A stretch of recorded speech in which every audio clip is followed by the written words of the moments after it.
Hello folks, this is Wayward Eko. Today I want to talk about the top 5 game changers that are going to be coming in Alpha 20. And when I say game changers, I mean things that'll really shake up the meta and give us a new way to approach the game. After the top 5, I'll give you a quick projection on the Alpha 20 drop based on recent comments on the dev diaries. So coming in at number 5 is random world generation. This will give us more control over randomly generated maps, the likes of which we've only seen in the past through Nitrogen or KingGen. Going well beyond that though, this update is going to provide artist-rendered features that will be interspersed in a more natural and organic fashion to give the world just a more immersive and realistic feel.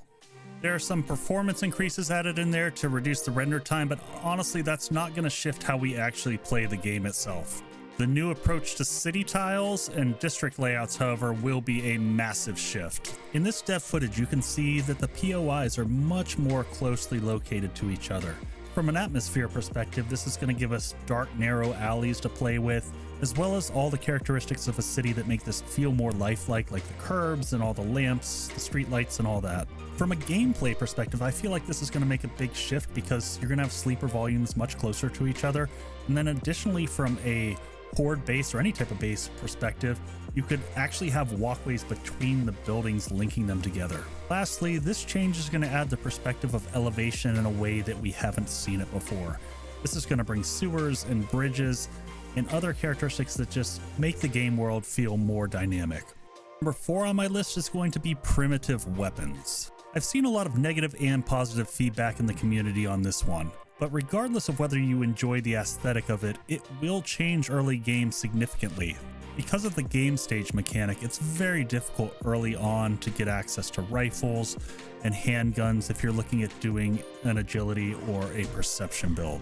Because these are craftable from day one without having to get handgun parts or rifle parts or things like that, which are also locked behind game stage, you can start working on a perception or an agility build much earlier. In the current game structure, it's just hard to justify putting any points in there because you won't likely find the weapons to leverage those skills. Number 3 on my list is Feral Sense. This optional game setting, which has settings of day, night, and all the damn time, will basically increase the radius and ability of zombies to hear and sense you. Per the Fun Pimp's development staff, this creates a 30-block radius and a sphere around the zombies, which provides increased sight and hearing. This is really interesting to think of how you pair it with some of the other settings, as well as other mods that are out there. Pairing this with something like the Romero mod could leave you feeling much like The Walking Dead, which would be quite an interesting gameplay. And lastly, for you hardcore players, this would be great to pair with insane difficulty, nightmare run mode, and all those other settings, just to see how far you can take it. Number 2 on my list is going to be Biome Difficulty. In my prior coverage, I indicated that there would be game stage multipliers of 1.5 for desert, 2 for winter, and 3 for wasteland, as noted by Joel in a prior dev stream. In the past month, we've had one of the dev diary moderators, Meganoth, correct that saying. Pretty sure that Gauze will either add hefty constraints to the game stage or use a more complicated formula if that doesn't feel right. So regardless of the calculation methodology, we know that there's going to be a progression in terms of gain stage and in turn loot opportunities as we progress from forest to desert to winter to the new wasteland, which will be the combination of the burnt forest and the wasteland. So how is this going to impact our game? From an early game perspective, if those calculations are hard numbers, then the wasteland could be hella deadly early on. There's 2 other areas that I think this is going to greatly impact. The first is going to be your base location, because you're going to want some variety of biomes to be able to hit depending upon how you're doing in terms of health and resources and whatnot. I think this is also going to really encourage exploration, because this gives new reasons to move around the map to be able to find the biomes so you can get to the end tier loot. Lastly, I'm curious to see how this impacts people's builds. In the most simple sense, this will make Lucky Looter very viable early on if you're going to venture into these harder biomes. But even beyond Lucky Looter, this will change the meta of how you acquire high tier loot. I think this is a great way to balance out the scavengers versus the crafters. So what I believe to be the largest game changer to Alpha 20, and probably the most controversial that I've seen from comments on my prior videos, is going to be the block updates. There's a large portion of the community that currently really enjoys the complexity of the building system. Here you can see the various pathways to get to a steel block in Alpha 19. Alpha 20 will simplify this to a 5-step upgrade path, effectively removing the multiple steps of wood, stone, and concrete. In addition to this, blocks will no longer downgrade when they sustain their maximum hit points. Instead, they will just disintegrate into air. There are a couple obvious impacts as a result of this change. The first one is a massive loss of XP for the builder types. Block upgrades in 7 Days to Die provide some of the best XP that you can get, and it does a really good job of balancing out multiplayer gameplay where you have some people that are going to be your builders and some that are out in the field looting and scavenging. The second impact is going to be around base design.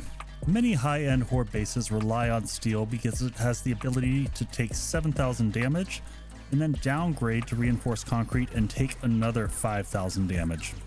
So even if you have issues with the block upgrade simplification as well as the downgrade being removed from blocks, hopefully this next bit will be of interest. In Alpha 19, if you come into the shapes and go into the advanced menu here, you'll notice different types of material are going to have different numbers. So the wood block here has 50 shape options. If I come over to the flagstone and look at that, it's going to have 39. If I go over to the rebar frame, you're going to get reduced all the way down to 12. And then if we look at wet concrete, we're back up to 48. So we're kind of all over the map. So the way this is going to work in Alpha 20 is that you're going to get access to what they say is 14 categories and over 1,000 shapes. So I assume you're going to get the entirety of all of these shape options here, plus hopefully some that are only available in creative mode right now.